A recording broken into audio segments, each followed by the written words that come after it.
Makhunik is a 1,500-year-old village.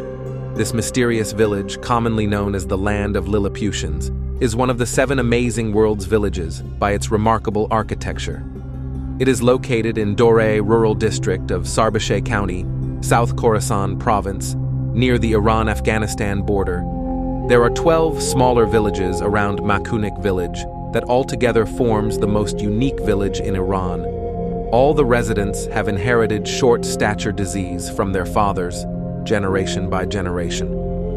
While today's children of Makhunik have become taller due to healthcare houses in the villages, we can still find traces of miniature life of their ancestors.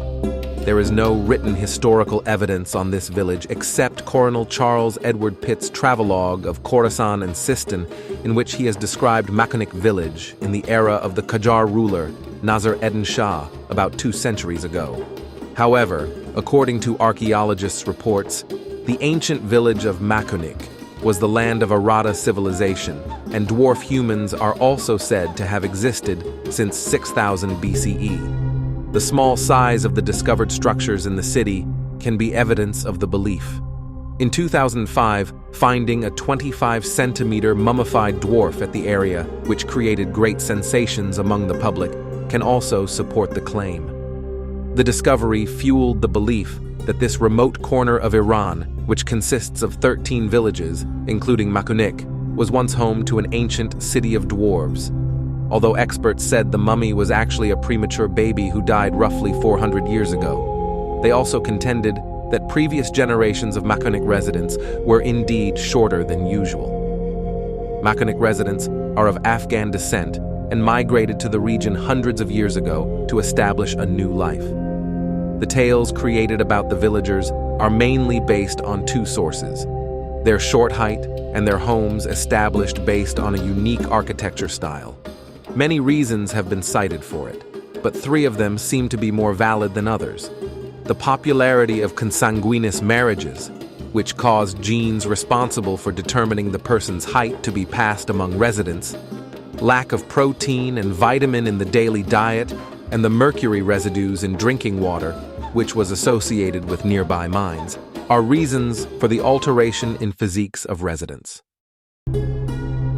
It is said, however, that members of only one of the clans of Makhunik, known as Golem clan, suffer from short heights, and the rest of the villagers enjoy normal heights. Reports say the clan members' heights have gotten closer to the normal size through several generations after, enjoying better nutrition and having intermarriages with other clan members. The residents of the village live mainly on pasturing their livestock. They also depend on agriculture to some extent.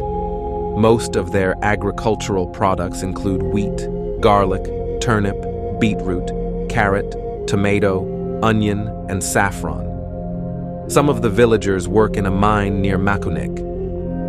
In the mid-20th century, the construction of roads and the proliferation of vehicles allowed Makhunik residents access to ingredients found in other parts of Iran, such as rice and chicken.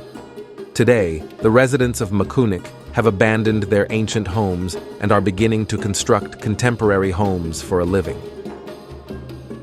Although most of Makhunik's 700 residents are now of average height, reminders of their ancestors' shorter statues still persist. Of the roughly 200 stone and clay houses that make up the ancient village, 70 or 80 are exceptionally low, ranging between 1.5 to 2 meters, with the ceilings of some as low as 1.4 meters. The interesting point about the architecture of Makhunik Village is that the residents of Makhunik built their houses based on architectural styles that were common in the Neolithic era. The village is formed on a hilltop with short houses pressed together in the valley. The house floor is 1 meter lower than the ground level, and they have to bend down and pass the wooden doors to enter the house. Then they have to go down 1 or 2 steps to reach the house floor. Despite all this, the architectural structure of Makhunik is not just bound to the small adobe and muddy houses. It has been years that today's brick wall houses have reached Makhunik and have given a more modern color to the village. All the houses are next to each other into the earth hollows on the slopes of the hills due to harsh winter weather and shortage of materials in the residential context of the village. The grounds of houses are about 1 meter below the ground surface, and they have a short entrance door made of trees and difficult to enter. 1 or 2 stairs often connect the entrance door to the ground floor of the house. The houses of the village are not usually a rectangular shape, and they don't have certain dimensions. Houses are very small with 10 or 12 meter rooms. They are built of stone and soil, and their roof is covered with foliage. There are only a short entrance gate and no other opening, representing the most primitive type of residence in this village. Climatic conditions and low communication with other villages are the factors of being so small and integrated.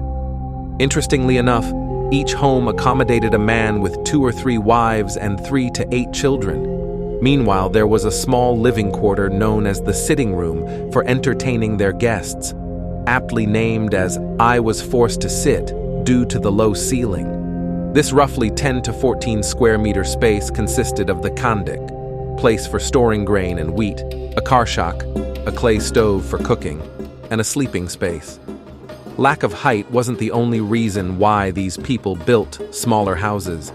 Having a tiny home meant fewer building materials were required, which was convenient as domestic animals large enough to pull wagons were scarce and proper roads were limited. So locals had to carry all supplies by hand for kilometers. Smaller houses were easier to heat and cool than larger ones, and blended in more easily with the landscape, making them harder for potential invaders to spot. Life in the village still isn't easy. The little agriculture that existed has declined in recent years due to drought, forcing younger residents to look elsewhere for work. Nowadays, young people go to nearby cities for work and bring back money and food. The women do some weaving, but aside from that, there is no work.